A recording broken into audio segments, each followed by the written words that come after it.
नमस्कार प्रिय दर्शकों, सभी का एक बार पुनः स्वागत है। प्रिय दर्शकों, आज की कहानी बहुत ही ज्ञानवर्धक एवं शिक्षाप्रद है।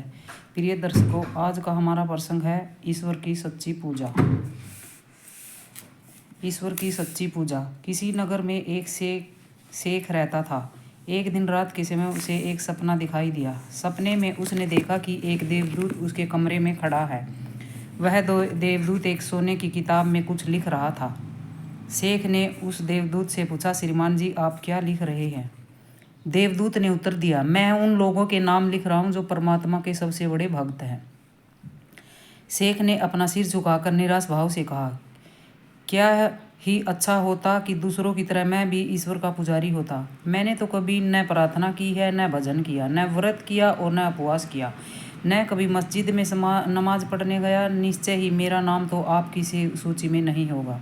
मुझको तो स्वर्ग में प्रवेश भी नहीं मिलेगा। यह सुनकर देवदूत ने उत्तर दिया, क्या किया जाए, मजबूरी है। आपका नाम तो सचमुच में मेरी सूची में नहीं है। तब शेख ने उसे एक प्रश्न और पूछा, क्या श्रीमान, क्या आप कभी कोई ऐसी सूची बनाएंगे जिसमें उन लोगों के नाम लिखे जाएंगे जो ईश्वर के बजाय मनुष्य मात्र को और सारे विश्व को प्यार करते हैं?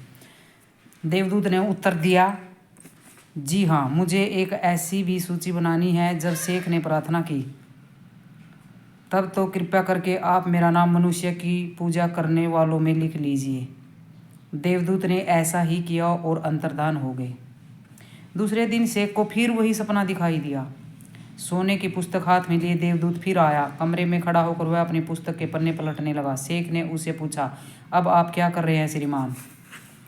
देवदूत ने उत्तर दिया, मैं अपनी किताब में पुनर्वृत्ति और संशोधन कर रहा हूँ। मैंने ईश्वर के भक्तों के नाम उनकी योग्यता के क्रम में लिख डाले हैं। शेख ने देवदूत से उस पुस्तक को देखने की अनुमति मांगी।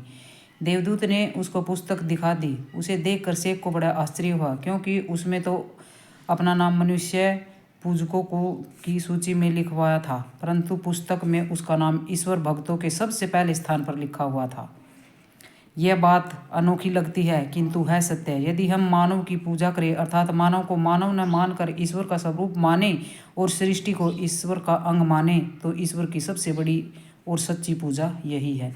धन्यवाद दोस्तों।